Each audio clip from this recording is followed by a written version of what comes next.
Menteri Keuangan Sri Mulyani Indrawati mengunjungi kantor wilayah pajak 2 Solo, Jawa Tengah. Sri Mulyani berdialog dengan para pegawai pasca kasus penganiayaan dan pamer harta Mario Dandi, anak ex-pejabat pajak Rafael Alun. Melalui unggahan di akun Instagram pribadi, Sri Mulyani, Menteri Keuangan, bilang dalam kunjungan itu ia mendengar langsung suasana hati dan kondisi para pegawai pajak pasca kasus anak ex pejabat pajak. Sri Mulyani berterima kasih kepada seluruh pegawai Kemenkeu yang bekerja sama dengan integritas dan meminta semangat pegawai tidak surut untuk meraih kembali kepercayaan publik. Terima kasih. Saya menyampaikan apresiasi, penghargaan, dan terima kasih saya kepada Anda yang sudah bekerja selama ini dengan benar, dengan baik, dengan jujur. Tulus sekali saya menyampaikan pada Anda. Dan saya bisa merasakan kekecewaan Anda. Oleh karena itu, saya selalu menyampaikan kalau ada suatu masalah yang tidak membuat mati, pasti membuat kita kuat. Demikian, jadi selamat bekerja semuanya ya. Semangat nggak? Siap? Oke. Terima kasih sekali lagi. Jangan pernah lelah mencintai. Saudara, pasca kasus kekerasan dan pamer harta Mario Dandi, anak ex-pejabat Rafael Alun yang juga memunculkan pertanyaan asal-usul harta Rafael, ASN Eselon 3. Menteri Keuangan Sri Mulyani bergerak tegas bersih-bersih pejabat di lingkungan pajak. Yang pertama, saudara, setelah kasus mengemuka, Menkyu Sri Mulyani langsung mencopot pejabat pajak Rafael Alun Trisambodo yang sebelumnya menjabat Kepala Bagian Umum Kantor Wilayah Direktorat Jenderal Pajak Jakarta Selatan II. Menteri Keuangan pun memerintahkan Inspektorat Jenderal Kementerian Keuangan memeriksa harta Rafael Alun. Buntut meluasnya kasus Rafael Alun yang keluarganya bergaya hidup mewah dan ditemukannya kejanggalan harta pegawai pajak golongan 3 itu. Menteri Keuangan memerintahkan pembubaran klub motor gede yang beranggotakan pejabat dan pegawai Direktorat Jenderal Pajak. Saudara, harta ex-pejabat Ditjen Pajak Rafael Alun Trisambodo jadi sorotan setelah mencuat kasus penganiayaan anak pengurus GP Ansor oleh anaknya Mario Dandi Satrio. Kini KPK pun akan memanggil Rafael untuk memberikan klarifikasi atas asal-usul kekayaannya.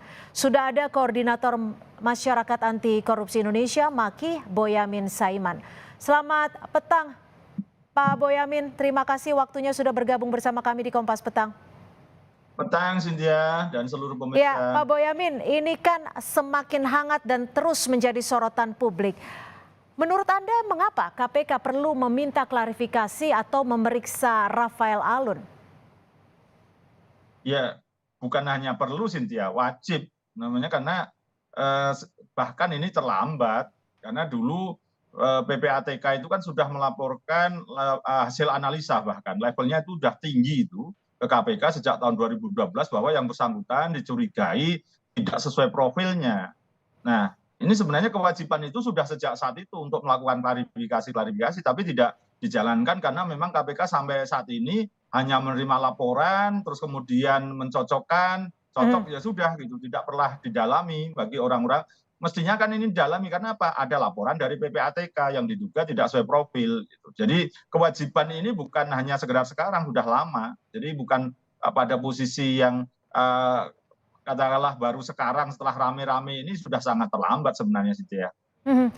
Pak Boyamin, untuk mengklarifikasiannya sendiri nanti akan seperti apa? Karena kita tahu juga ada informasi bahwa istri dari Rafael Alun juga bahkan memiliki saham di Sulawesi Utara. Ya justru itu untuk membeli saham dari duit siapa?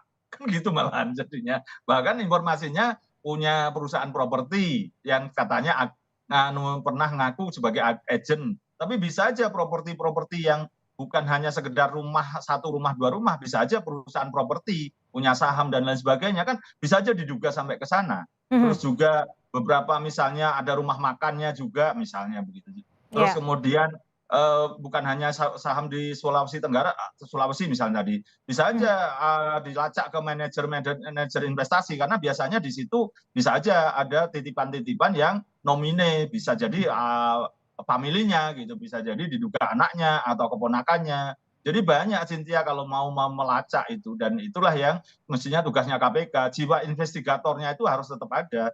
Oke. Pikiran liar saya aja seperti itu tadi kan gitu kan, apalagi KPK yang punya kewenangan, maka harus Ya. dilacak lebih jauh gitu. Ya, Pak Boyamin, Anda tadi menyebut bahwa KPK bahkan bisa dikatakan sudah terlambat. Apakah ketika pengklarifikasian ini harus dilakukan secara menyeluruh di tubuh Kementerian Keuangan, khususnya di pajak? Ya kan KPK itu pernah menangkap beberapa pegawai pajak. Misalnya saya sebut aja Handang Soekarno gitu dulu. Nah, ini informasi yang saya terima berteman baik dengan ini Alun ini gitu. Bahkan sejak SMA kalau tidak salah juga sudah berteman begitu. Dan tugasnya banyak di Jakarta, dan misalnya saya meskipun itu tidak terkait dengan Alun misalnya, tapi ada perusahaan batu bara, nah inisialnya KPB begitu, yang dulu zaman batu bara harganya jelek pun keuntungannya 100 miliar. Nah sekarang batu bara yang naik tinggi bahkan 4 sampai 5 kali lipat, bahkan ada yang ngomong 10 kali lipat, kok keuntungannya tetap 100 miliar. Ternyata apa? Karena pakai jasa pihak ketiga yang istilahnya itu transfer pricing dugaannya begitu. Jadi dijual ke pedagang, yang pedagang itu sebenarnya diduga gerombolannya sendiri tapi dengan harga murah untuk menghindari pajak dalam negeri. Jadi banyak yang di Jakarta ini perusahaan-perusahaan besar yang Ya. perlu didalami juga gitu. Jadi KPK jangan hanya meneliti berkaitan dengan hartanya Alun, tapi juga meneliti dari rangkaian-rangkaian yang dulu pernah ditangkap. Gitu. Oke. Jadi ini yang bisa aja satu keterkaitan dan dua keterkaitan atau berapa keterkaitan bisa dilacak sebenarnya. Jadi ini Berarti Anda menduganya apakah ini akan berkaitan dengan pidana atau seperti apa? Ya kalau harta yang sebegitu yang dilaporkan begitu, ternyata juga ada yang tidak dilaporkan, meskipun dibantah katanya Rubicon sama Harley Davidson yang motor gede itu katanya pinjaman dan lain sebagainya. Pinjaman dari siapa? Dan pinjaman itu bisa jadi dari orang yang bisa jadi ada konflik interest misalnya begitu. Jadi banyak hal yang menurut saya itu bisa didalami oleh KPK sepanjang dia mau KPK-nya. Ini kan Pak Rafael Alun juga mengundurkan diri dari pejabat pajak seperti itu. Bagaimana menurut Anda? Bukankah harus diselesaikan terlebih dahulu pemeriksaannya atau bisa dengan bebas langsung di-approve pengunduran dirinya? Ada peraturan di Badan Kepegawaian Negara (BKN) itu pengunduran diri orang yang bermasalah sedang diteliti segala macam, dan kalau di sistem ASN ditolak gitu, belum dikabulkan. Setelah clear baru dikabulkan nanti pengunduran dirinya, karena itu akan menyangkut nanti hak pensiun dan lain sebagainya. Nah itulah untuk supaya nanti kalau dipastikan berkaitan dengan kalau nanti masalahnya bahkan bersinggungan dengan hukum dan diputus bersalah, maka dia tidak berhak pensiun kalau diberhentikan dengan tidak hormat gitu. Jadi kalau pengunduran diri saya yakin ini akan ditolak karena ada peraturan di Badan Kepegawaian Negara, dan saya yakin Bu Menteri pun, Bu Sri Mulyani pasti akan menolak perkara ini, dan itu sebenarnya kan tidak menghapuskan pidananya kalau nanti ada pidananya. Ini kan hanya mencoba menghindari proses etik dan administrasi, jadi pelanggaran kode etik. Karena kalau kode etik nanti dijalankan itu karena tidak mundur, maka potensi pemberhentian dengan tidak hormat. Baik, artinya selain pemeriksaan menyeluruh di KPK, pemeriksaan secara etik dan profesi dan juga administrasi juga sebaiknya diselesaikan secara tuntas terlebih dahulu. Terima kasih Boyamin Saiman, koordinator dari MAKI, sudah bergabung bersama kami di Kompas Petang. Selamat petang.